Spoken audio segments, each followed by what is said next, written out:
From reality show stars to career politicians, some of the big names that will take the convention stage on night one tonight, and the unpopular move by the House Speaker that's upsetting Clevelanders. Hi, Betsy. Hi there, Jimmy. Well, the overall motto for the forecast is we're going to make the weather great again here in Northeast Ohio. Sunshine is expected with lower humidity values and cooler temps. I have the latest. Armed and proud, the reason Trump supporters say they're marching through Cleveland with guns in tow. Hi, Hillary. We have a local interview with a delegate looking to dump Trump. We'll tell you exactly how this campaign is going and whether they have any chance of success. Straight ahead. From the station that sees the possible, this is Channel 3 News. Brought to you by Universal Windows Direct. You'll be saying, I love my windows. And now, Channel 3 News. What a night, what a night. We are live inside the queue on the first day and evening of the Republican National Convention. The countdown is over. The day we've been waiting for 2 years, it has finally arrived. Thousands of people are downtown in Cleveland, not just for the convention, but also to express themselves, from demonstrators to Northeast Ohioans who are checking out the views to visitors from all around the world. And speaking of the world's eyes are on this building, Quicken Loans Arena, or as we affectionately know it as, the Q. We're an hour away from some of the big speeches of the first night of this Republican National Convention. Channel 3's Chris Ty is down on the convention floor right now, where the delegates are sitting with details on the first day's theme, which goes like this, Chris: Make America Safe Again. And a good evening to you.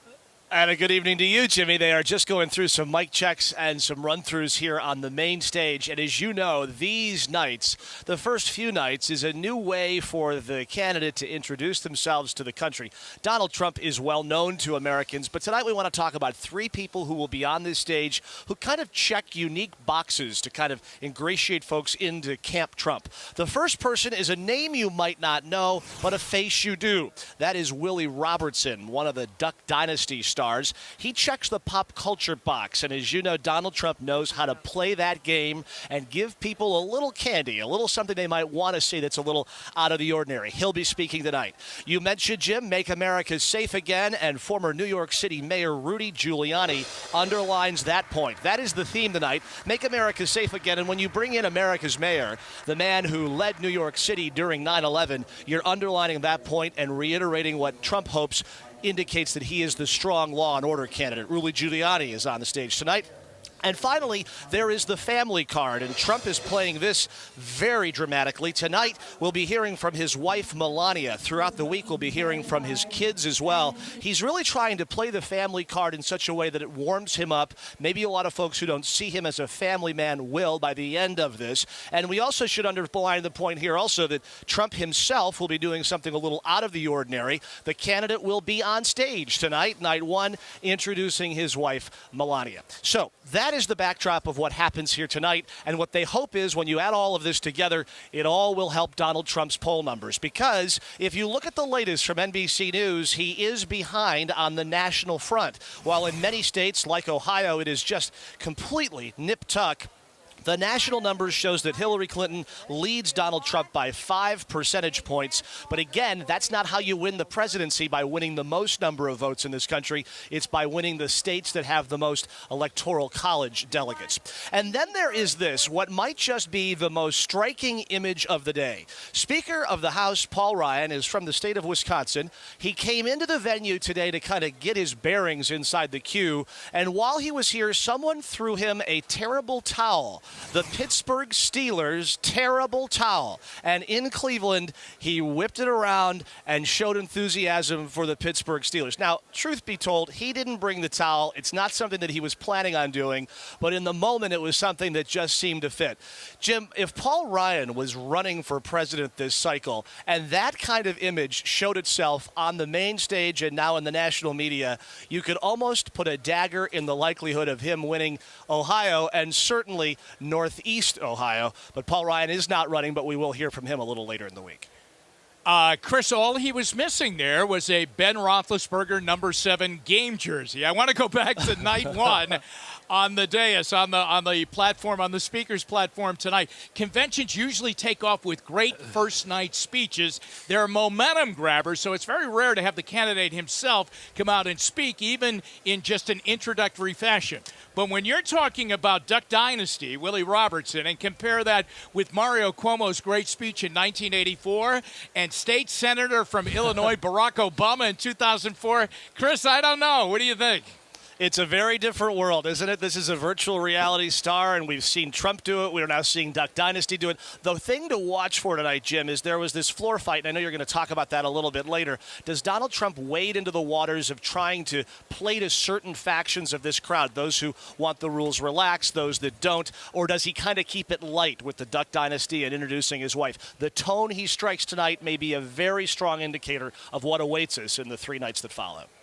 All right, Chris, we'll check back with you later on in the show. Now, for many visitors to Cleveland, this is their first convention, and their first stop today was a Trump rally. That happened in the Flats. Channel 3's Andrew Horansky explains how it was about much more than politics. Hi, Andrew. Hi, Jimmy. Much more about politics and more about constitutional rights, specifically the rights to bear arms. Here today, there are hundreds of people celebrating that. You could not have missed the sound of Bikers for Trump as they rolled into the Flats today, and you could not have missed the sights, which included big bikes, big trucks, and big guns. Some were loaded, some were not, and yet they all sent a message that the right to bear arms should continue, and today they showed how to do that peacefully. Trump supporters are usually very domestic. I mean, they're not out to cause any ruckus. It's usually the protesters that come and start causing problems. The message is America's in big trouble and we need a strong, tough man to dig us out of this mess. Both parties got us into this mess. Today, Cleveland's police chief reiterated that Ohio is an open carry state while reiterating the rules that threatening or menacing anyone with a firearm is illegal. And we noticed a number of police officers here today, Jimmy, but there was no trouble. Really, what we saw here was handshakes, even hugs. Back to you. All right, well, that's good to see. Thanks very much, Andrew. Now, the largest anti-Trump demonstration so far is by the group called Prophets of Rage. Several hundred protesters gathered for a concert and then a march through downtown streets. The group is pushing for an end to poverty. Members from the rock band Rage Against the Machine make up Prophets of Rage. Now, new for you tonight at 7, an exclusive interview with one of the delegates who came to Cleveland hoping to prevent Donald Trump from becoming the nominee. The delegates failed to get a roll call this afternoon in an effort to dump Trump. It was quite a scene. Channel 3's Hillary Golston explains. Jim, this D.C. delegate Christian Burley says even after that resounding defeat in the Rules Committee, their hope is now that they can take this matter to all of the delegates on the floor with the hope that they might have some sympathy for their cause. Without objection, the motion to reconsider is laid upon the table. And here's that moment when the rules were adopted and the dreams of challenging Trump within the GOP died. With just a voice vote, despite these loud chants. Roll call vote! Roll call vote! Roll call vote! Those folks are the Never Trump contingent. Their maneuver was to force a roll call vote in lieu of the voice vote you heard, in an effort to unbind delegates or let them vote their conscience. When that didn't happen. You are ignoring delegates who have been elected to this convention. Even more disruption, and what sources on the floor tell me was a walk-off by some delegates. I spoke exclusively with a member of the D.C. delegation who says the Trump campaign and RNC twisted their arms, and his delegation was the last to fight the dump Trump fight. What was it for you that compelled you to want to dump Trump? He doesn't represent my values, and as a matter of fact, he doesn't represent the Republican Party's values. And to give you a little bit of history, the last time that delegates were specifically bound was 1976, and that was to protect President Ford at that time from an insurgent candidate. That candidate's name? Ronald Reagan. Back to you, Jim. All right, thanks very much, Hillary. We're going to leave the convention hall right now. We're going to go down East 9th Street, okay, down to Burke Lakefront Airport, and this is the scene. Yes, Donald Trump's plane with Donald Trump aboard, has arrived. Destination Cleveland. He is pulling in right now as the plane taxis into position for him to depart the plane and make his way into the convention hall tonight. Once again, on the opening night of the convention, he is expected to take to the podium and introduce his wife, Melania, who will be a speaker here on the program this evening. So Air Trump has hit Cleveland airspace, and now he has hit Cleveland. On the first day of the convention, you might think that the goal is to begin unifying the party, but Donald Trump's chief advisor slammed Ohio Governor John Kasich for not backing Trump. And senior political correspondent Tom Barris tells us the tough language that he used. Tom, this is amazing. All on the network morning shows today. This raised a lot of eyebrows and got the Twitter world going. Governor John Kasich is not going to appear at the convention, and I think what Trump's chief advisor, Paul Manafort, had to say about him, not just once, but multiple times on different shows, is going to mean more bad blood between Trump and Kasich. So much for party unity. There was no love lost between Governor John Kasich and Donald Trump, and things just got chillier. The comments from Trump's campaign chairman on Morning Joe about Kasich's failure to endorse Trump won't bring him any closer. Paul Manafort suggesting Kasich and his team think not embracing Trump might help Kasich in a future presidential run. He's making a big mistake. He's looking at something that's not going to happen. He's hurting his state. He's embarrassing his state, frankly. Kasich doesn't have a speaking role at the convention. He did get one at the NAACP's gathering in Cincinnati, talking about his unfinished mission. We're not done with what we've been doing in Ohio. We're going to make sure that we do everything we can to give every single human being a sense that they matter, that they count, that they can be hopeful, and that justice will be done. Later, Manafort called Kasich petulant, triggering a war of words with Kasich's political advisor, who mocked Trump. Kasich influences lots of Ohio voters in this important state. Some think it may be Trump and Manafort making the big mistake.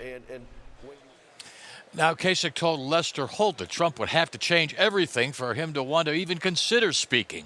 As Senator Rob Portman will spend plenty of time away from the convention, too, doing his own thing. Jim, a very strange convention in the crucial state of Ohio with most of the Ohioans missing in action. Yeah, let me go into this. I want to go back to the late, great Tim Russert, and if I had his grease board out in front of us right now, I would say to you, Ohio,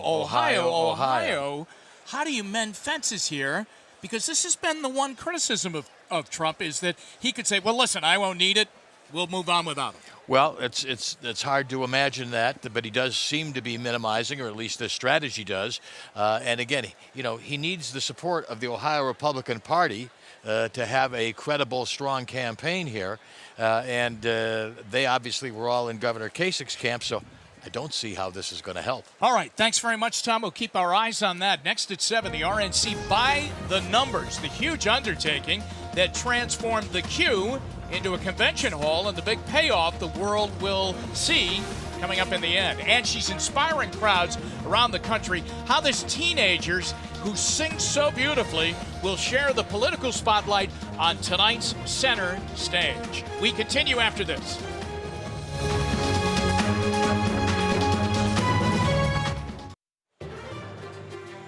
Back here on Channel 3 News at 7 as we continue our convention coverage on the opening night of the RNC, but that is Donald Trump's plane, which touched down at Burke Lakefront Airport at 7:07, right on the dot, as he makes his way tonight out of the plane and up East 9th Street and presumably on his way to the convention hall here at Quicken Loans Arena, where he will do something very, very rare in convention history, that the nominee would come out and speak on the first night of the convention. They have made appearances in the past. The Clinton family appeared in 1992 at Madison Square Garden, but they have not spoken. But he is expected to speak tonight in an introductory fashion to introduce his wife. Now, Sarah and Russ have joined me right now with news of a new program to help kids here in Cleveland. Are you sure that's his plane?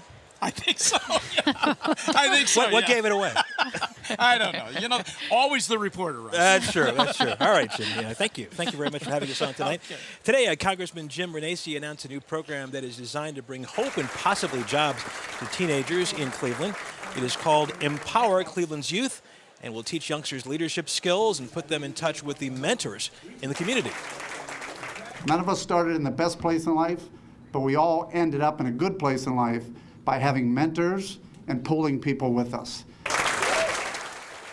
Also on hand, House Speaker Paul Ryan, who called the program an important one in helping youngsters reach their dreams. Thank you for getting kids the skills they need, the mentorship, the soft skills, the hard skills, bringing kids together so that we can invest in our youth, so that we know that our future is in good hands. Very much appreciate your... Other members of the group launching the program include Mayor Frank Jackson, Akram Boutros, the president of Metro Health, Umberto Fideli of the Fideli Group, Fred Nance of Squire Patton Boggs, and I'm honored to be part of this group as well, along with Blaine Griffin of the mayor's office. It is really something to see this arena and see how much it's transformed. And you have been down there today. You were down there earlier today. It was quite amazing, right? It's incredible, yeah, to see it from the floor as well, and just how many people are packed in here, all different colors, all different shapes and sizes, and lots of hats, because we're right behind Texas from our floor position there. Did you know crews added 140,000 pounds of lighting? They removed 3,000 seats to make room for the stage and the camera platforms here inside the queue. And when you look up, you see lots of red, white, and blue. 125,000 balloons have been hung up in the ceiling, ready for the big balloon drop on Thursday night. Destination Cleveland is helping visitors and natives find their way around town. It lists different attractions to seek out, and if you log in through Facebook, you can customize your own list of things to do while in town. It also sends notifications if you're in an area where there's something going on. And you can use the map feature to find attractions based on your location. You can download the Destination Cleveland app on both Android and Apple devices. And I've seen some people asking about this on Twitter, and the good news is that app is going to be updated even after the convention. So if you're thinking, well, I don't need it today, but maybe next week when I come back downtown, it might be nice to have, go ahead and check it out. Would be nice. You're going to put that next to your Twitter app, or what do you think? Sir, we have some time. Why don't you explain what an app is? Oh, Jimmy, we've gone over this over and over again. Show me your phone I'm taking here. a summer course on that. Incidentally, I would assume that Dan Gilbert would call the convention committee and say, hey, listen, when you're leaving, I'd like my 3,000 seats put back into the arena because I'm going to fill them and I'm going to sell them every night. I'm thinking you're right. I'm thinking you're right. All right, thanks a lot, guys. Thanks, Jimmy. Coming up, with an event this large, medical care is a necessity. How local health centers are preparing for the quicker response than ever to help those who might need some help. Plus, we started this morning with some boomers, but will we have to deal with anything like that tonight? Betsy has the answer when we come back.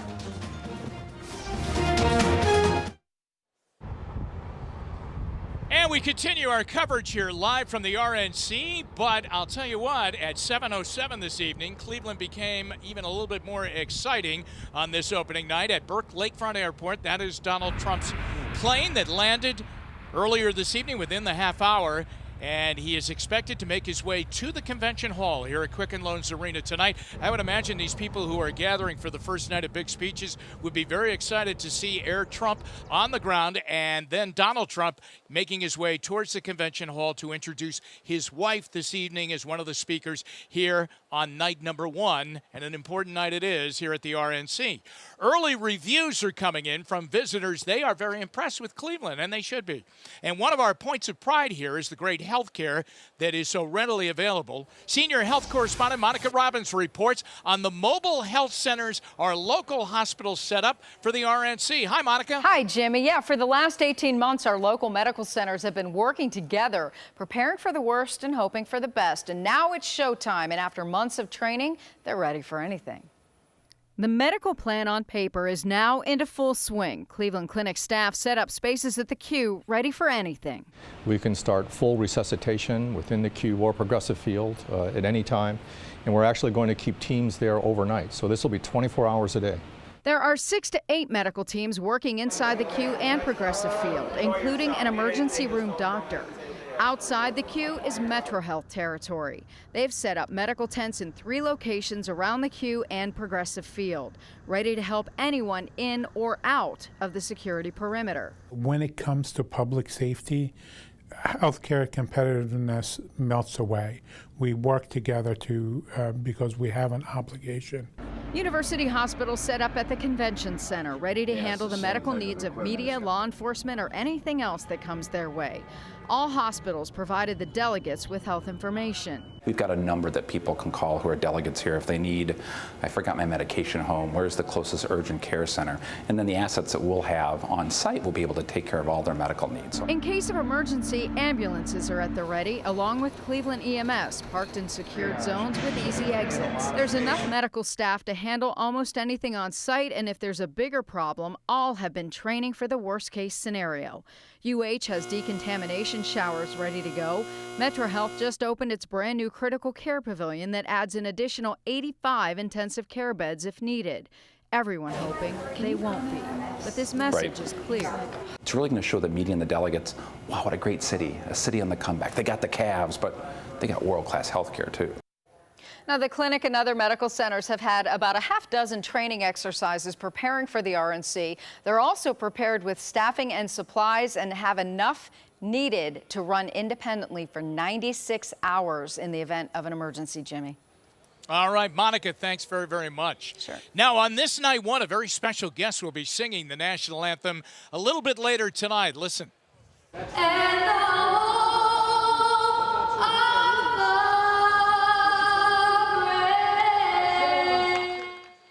Incredible. We caught Kentucky teenager Marlana Van Hoos practicing this morning. And this isn't the first time she's performed here in Cleveland. Last year, and I remember it well, she sang at Game 6 of the NBA Finals when the Cavs took on the Golden State Warriors. Van Hoos has cerebral palsy and was born blind, but she started singing at the age of 2, and she loves to perform. And what a performer she is.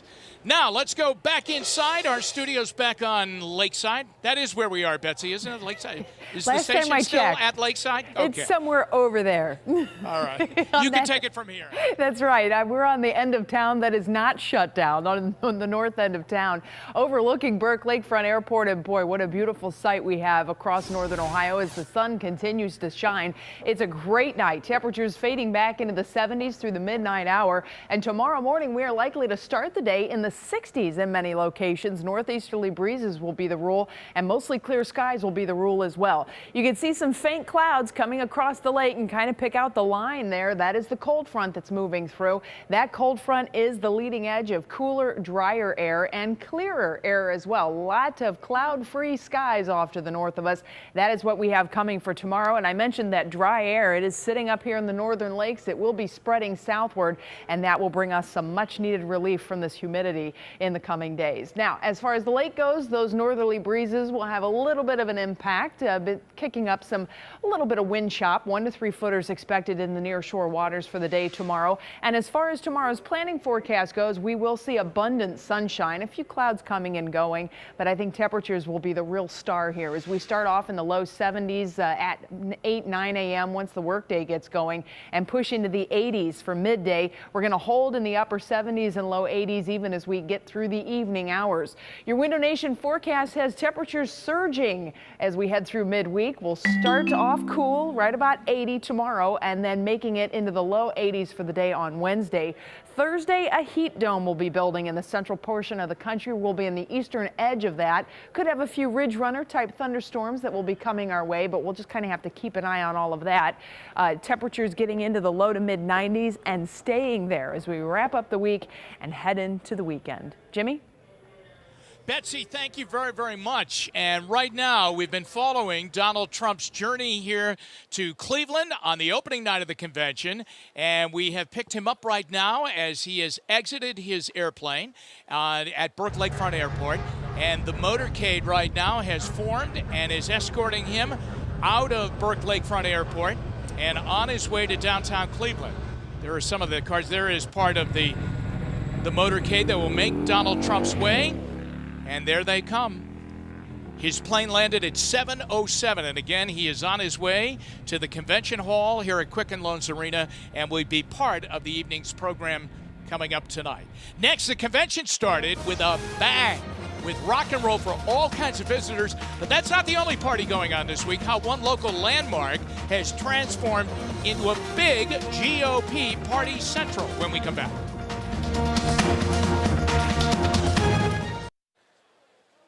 For Cuyahoga County Republicans, the party does not end when the speeches end every evening. They have events planned every night at an old Armory building here in town. Channel 3's Alyssa Raymond shares what the RNC after party is going to look like. Hi, Alyssa. Hi, Jimmy. This is Republican Party Central. Like you said, every night at the convention here at the Armory, Gray's Armory, the Republican Party of Cuyahoga County is hosting this after party. They're expecting about 1,000 people every night. Earlier, there was a performance by a local bagpipe band and also an ice cream social with Attorney General Mike DeWine. And, you know, I had to ask what his favorite flavor was, and he says it's strawberry specifically with his wife's homemade pie. This armory is decorated inside and out, and just like the Q, there's a balloon drop here too.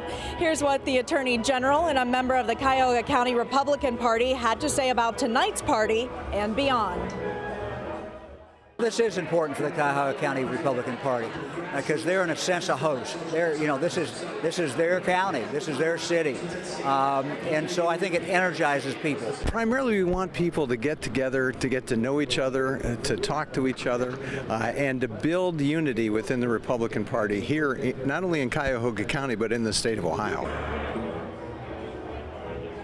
They're expecting delegates and some of the speakers to show up tonight, and this party is just getting started. Live music every night, which begins at 11, and tonight, one of Cleveland's own, Jim Brickman, is performing tonight. And then later on this week, I'm told that there's going to be a battle between an American Idol star and a star from The Voice. That's going to be one of the highlights. And right now, not too many people here yet, but as the convention wraps up, we'll be seeing many more people, many familiar faces rolling in here. Reporting live in Cleveland, Alyssa Raymond, Channel 3 News.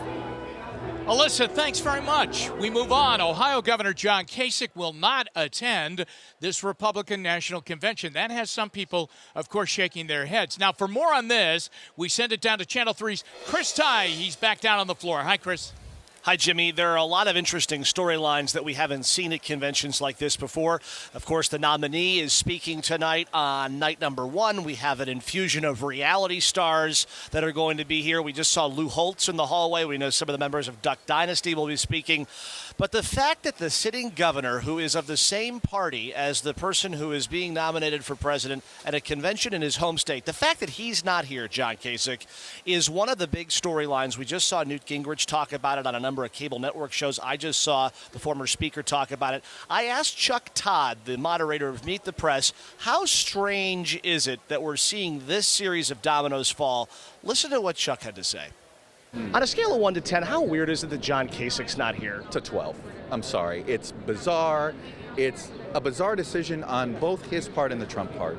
And I actually think this is an interesting test of a President Trump. This is somebody in his own party, and if he couldn't figure out a way to find common ground to at least have an uneasy peace with John Kasich, with the home state governor where the convention is, then you ask yourself, what's he going to do in a government shutdown moment, in a moment where you've got to avoid the brink on something like that? And about an hour ago on NBC Nightly News, Lester Holt had an exclusive interview with Governor Kasich, and he said even if the phone was ringing and it was Donald Trump and he said, John, please come to the convention, he wouldn't come. He said unless he completely changed the way he governs or the way he would govern and the personality that he's kind of putting forth on the trail, he says it's just not a fit. Jim, I think what Chuck said was really on point. You'd think that one of these guys, maybe it should be Trump, who's the apparent nominee, or the governor himself, who should look at this as maybe water under the bridge. You'd think one of them would maybe be a bigger personality, a bigger man, and just kind of say, let's move on. But it's a real interesting snapshot into the psyche of two men with two big personalities and apparently two very large egos. Chris, let me ask you this, because you almost have to look a little bit forward in this thing. If John Kasich holds firm to this and does not show up at the convention, does this hurt him 4 years down the line if Trump does not win the general election come this November? Yeah, I mean, there's two schools of thought, right? There's one that says those who speak on this stage kind of have the Trump stink, for lack of a better term, that a lot of people use because he's so unconventional and it might damage you long term if this whole thing backfires. But then there's the other side of, you know what, if John Kasich doesn't come here and show sort of good faith inside the party where he's a big star, might that do him some damage long term? You need to be a gamer. You need to play the game. You need to join the party. You need to rally behind the nominee. And the fact that he's not doing that may be a cautionary signal. But again, 4 years is an eternity in political timelines. All right, Chris, thanks very much. From politics to Pokemon, you can find it all this year's Republican National Convention. You can find it right here. And you don't have to be a grown-up to enjoy all of the activity. Some very young reporters show us behind the scenes of the RNC for a different perspective. Hey, my name is Garrett Pulverine. And I'm Braden Adkins. We are the kid reporters for WKYC Channel 3. And we're going to take you on a tour through the queue for the Republican National Convention.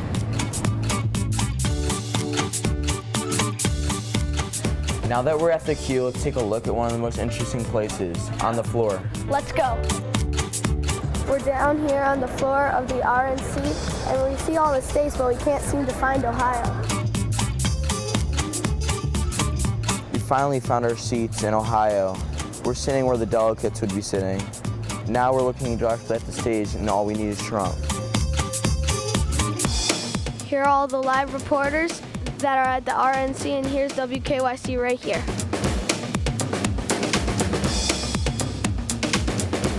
We're in the parking garage across from the queue in Media Row, where all the news outlets from across the world come to cover the RNC. If you like Pokemon, it's a great place for that too. There's a quick tour of the queue in the Republican National Convention. We are the kid reporters for WKYC Channel 3 News. And thanks to them. Well done, guys. Thank you very much. A good tour of what's going on here at the RNC and what has gone on since we've come on the air at 7 o'clock. You can see it right here, Burke Lakefront Airport. A little after 7 o'clock, that famous plane landing. Donald Trump's plane, to be sure, arriving here in Cleveland on the opening night of a very, very big week for him. A week that every night it seems as though the Trump family will be showcased here. He exited the plane and then the long motorcade forming to bring him downtown and on his way to the convention where later on this evening it will be a rare occurrence to see the presumptive nominee well before he accepts his party's nomination formally on Thursday night, going up to the microphone on the stand tonight and on stage and introducing his wife as one of the main speakers on night number one. That happened a little after 7 o'clock this evening. As we continue, coming up next, there are many celebrities here tonight, some supporting and some protesting this convention. Why actor Nick Cannon is marching through the streets of Cleveland. Plus, a day in history many will never forget here in Cleveland. 50 years later, we take a look back on the HOUGH riots and how it has changed the city of Cleveland forever. Welcome back. Today marks 50 years since the infamous HOUGH riots when racial tensions truly boiled over in the Cleveland neighborhood and led to 4 deaths. Channel 3's Dawn Kendrick looks back on the anniversary and ahead to the future of the East Side Cleveland neighborhood. July 18, 1966, HOUGH and East 79th, a racially charged dispute at the 79ers Cafe. It's alleged that a black man went into the bar and asked the white owner for a glass of water. The owner refuses, tapes a sign to the door stating, quote, "No water," for a racial slur that starts with an N. The news spreads. Anger, rock throwing. And it built from there. You could hear the police sirening in and people running. Smoke, burning. The stores, the grocery stores were broken into, the glass being broken out. They brought in the National Guard, like, immediately. I remember when they had the Army trucks was coming down this street. I rode with the National Guard in the back of a Jeep. We seen them trucks bring your butt in the house. They had a mounted machine gun on that Jeep. My dad telling us to hit the floor. It was scary, we didn't know. 3 lives unknowingly intertwined 50 years ago. Benny Jean Johnson and Elaine Jones, teenagers living in the Hough neighborhood. Ed KASICH, a Cleveland police detective then, who would go on to be chief. By July 25, 1966, the rioting had stopped. In the end, 4 people, all black, were killed during the infamous Hough riots. You really was afraid to try to go anywhere for fear of getting shot. Then consider this, the story of compassion, police, and Benny's then 5-year-old deaf brother. Just to let you know, we're running to get him. They're running to embrace him. They wanted to help. They said, "Don't be afraid, ma'am." That was then. This is now. 50 years out of the flames, the promise of potential. For 66 years, Elaine Jones has watched her little corner of the world from this same porch across from the legendary League Park. It ain't too many houses left, the originals. But hers is, literally, with a white picket fence, handed down from her parents. Now Hough looks to be on its way up, with new residential and commercial development, surrounded by world-class institutions. We'll have a better mix of people from all over. But 50 years after the racially fueled Hough fires have been put out, for Benny, the residual still real pang of racism still burns. This is 2016, and we're still going at this. Benny, a working nurse and a good mom, bought her first home on the west side. I had scrawled on my one of the pillars of the house, when I moved in. 50 years later, we all know we can do better than that. That I pray a lot about, that it could be better. The racial turmoil writing on the wall, still on the corner where the bar once stood, as a reminder of hopefully lessons learned. You know what? At the end of the day, we're all human beings. I'm a nurse. When I cut, if you get cut, you bleed just like I do. Don Kendrick reporting on an incredible anniversary 50 years ago, the Hough riots and those images of those fires. Some 240 fires, I think, that were set during that 5-day period. Unbelievable. So this upcoming election is striking a nerve with one Hollywood celebrity in particular, and Sarah's back to tell us all about that. Yeah, well, throughout the week, Jimmy, we expect to see celebrities coming in and out of the queue. But today, Nick Cannon, the America's Got Talent host, stopped through downtown this afternoon. Cannon says he came to the RNC with a simple message saying he is not voting until Black Lives Matter. Cannon admits he is using his star status to get his message out. I want to be where the people are, and that's why we're here today. And we made it a priority to be at the RNC. We're going to be at the DNC, and we're going to be all over this country speaking to our own communities. But we got to let people know that our voice, our vote, and our dollar matters. 50 years, Jimmy, but this is still a very real issue here in Cleveland and around the country, and you see a lot of voices like Nick are going to be speaking to it. All right, Sarah, if you notice in the background, I slipped the band $20 so that we could get a little bit of a soundtrack, get some music into our opening night of the convention. Yeah, $20. Incidentally, I will be expensing that. Coming up next, it takes a ton of planning and a lot of work. We sit down with RNC Deputy Press Secretary David O'Neill. We'll talk about what it takes to put on a major event like the convention, and we'll do that when we come back. Plus, the mercury is definitely on the rise. Betsy lets us know how hot it's going to get for the remainder of the week right after a timeout. The logistics of putting on the Republican National Convention, can you imagine? It definitely involves a ton of planning and a lot of hard work and a lot of tough deadlines. Joining us is Dave O'Neill, Deputy Press Secretary for the Republican National Convention Committee. On the arrangements here, a Youngstown guy. Absolutely. Bringing the convention to Cleveland and setting the stage here. You should be very proud. We are very proud, and today has been a wonderful day so far. It's the first day of 4. It feels like just yesterday we were 100 days out, and the fact that we're on the countdown is 0 now is amazing. We can't believe it's finally here. So, Dave, 5 months ago you showed up. Yep. Okay, and what can you do 5 months out? with the whole facility and getting us ready? Are you familiar with the Cleveland media? They have a lot of questions. So I answered a lot of questions. I talked about this convention for seemingly every day for 17, 18 weeks. And, I'm just very excited that it's finally here. All right, so it is here right now. Let me ask you this. With the Cavaliers going so deep into the NBA Finals, and I knew that everybody was aware of that when the bid was being made to land the convention here, but with the Cavaliers going so deep and you're dealing with watch parties for a 7th game and things like that, what was that like? Well, we are, we only had 29 days to put this together, and most of the time we have 6 to 8 weeks to put together a convention hall. It had never been done in less than 5 weeks, and we were able to complete that task in 4 weeks. So it's truly impressive that we were able to do this, and wow, it's finally here. So the main concern for everybody has been security. Sure. I mean, that's been topics 1 through 10, it seems. Sure. And how would you say in the readiness as we come into night number 1 and we're into the week, how is it going? Well, I'll tell you what, I think the one word that I would use to describe the city of Cleveland and the Committee on Arrangements is prepared. We have been prepared throughout this entire process. And,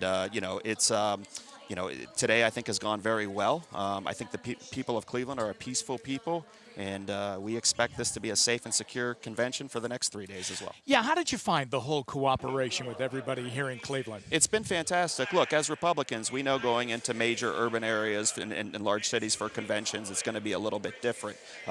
Unless we're doing it in Salt Lake City, we're going to go into an unfriendly political environment. But the city of Cleveland has just been fantastic. They've been wonderful partners with us and so encouraging. And the people of Cleveland have been so welcoming that I think Democrat or Republican, we all desperately want this to succeed, and so far it has. So once Donald Trump had sewn up the nomination, sure, it really becomes a bit of his, well, not a bit, it's his convention. It is his convention, and I think what's happened throughout this entire process is we've had more eyeballs on it. We've had more attention and more scrutiny on this convention, and I've been asked a lot, does the Trump campaign have a large say in this convention? And of course they do, because nominees always have a large part, and I think this time it's the first time that people have actually paid attention. All right, Dave, thanks very much. Thanks, Jim, I appreciate it. Great job. Let's go back inside our studios, and Betsy's got to look at the weather. That's right, Jimmy. We will take a look at the weather because the forecast is looking pretty nice for northern Ohio, kind of showing off a little bit, aren't we? We have mostly clear skies in much of the Great Lakes. There is a cold front that's moving through the state right now, and you can see these clouds that are associated with that cold front. That's the leading edge of the cooler, drier air. The other thing to note is how all of the showers and thunderstorms are kind of moving around in a clockwise fashion. That is a building heat dome, and that heat dome is going to have a really big impact on the rest of the forecast through the week. Your Window Nation Outlook has us topping out at 80 degrees tomorrow with sunshine, low 80s on Wednesday. Both days expected to have low humidity values. Thursday, the heat arrives. The humidity won't be too far behind, and with the location of that heat dome, we could be susceptible to some thunderstorms coming from the northwest. So that's just something to kind of keep an eye on. That would be the case not only Thursday, but into Friday and then the weekend as well. But you can see these sizzling temperatures as we are expected to take the mercury past the 90-degree mark and stay there into much of the weekend. We're really not expected to cool down until the start of next week. We'll have more Channel 3 News Special Edition at 7 coming up. I think Jimmy's going to have a little look at sports.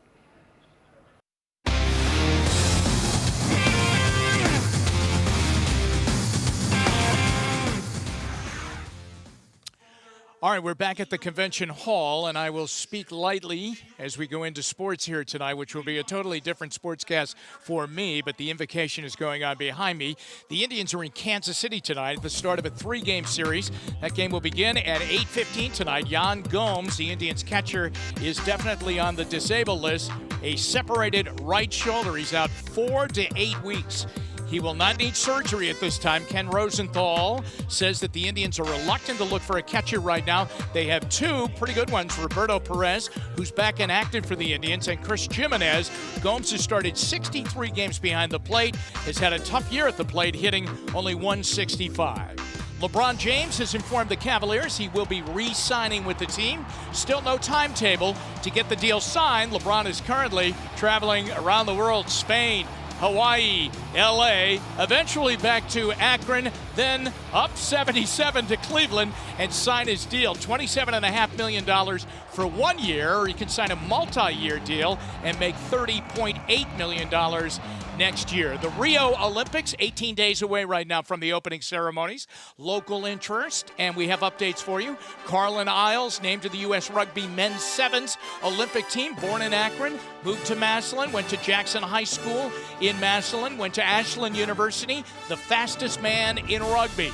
Nate Ebner, also named to USA Rugby, born in Dublin, went to Hilliard-Davidson High School in Columbus, walk-on football player at Ohio State, All-American rugby player at Ohio State, Super Bowl champion with the Patriots, second NFL player to qualify for the Rio Olympics. Congratulations to them both. That will do it for us here from the Convention Hall at the Q. American Ninja Warriors comes up next. We'll see you at 11 o'clock, everybody. Thanks for watching Channel 3 News. Take Channel 3 News and weather with you wherever you go. Text WKYC to 25543 now to download our free apps.